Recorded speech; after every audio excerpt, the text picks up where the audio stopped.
ഇപ്പോൾ മുഖ്യമന്ത്രി സംസാരിക്കുന്നു.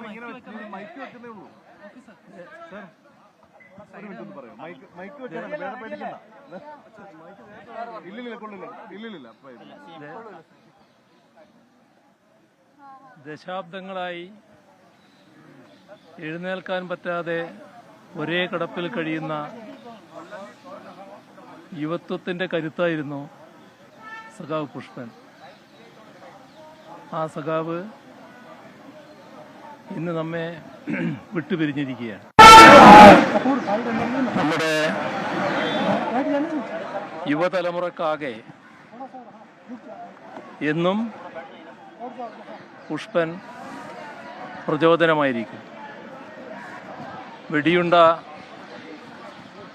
നട്ടല് തകർത്തെങ്കിലും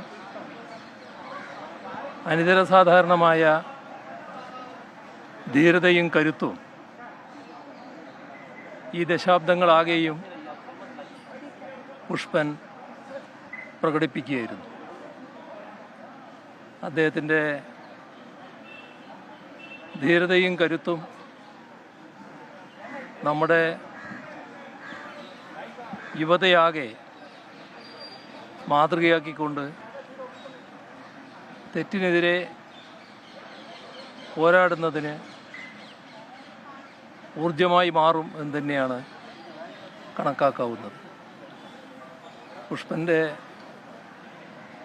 സ്മരണയ്ക്ക് മുന്നിൽ ആദരാഞ്ജലികൾ അർപ്പിക്കുന്നു.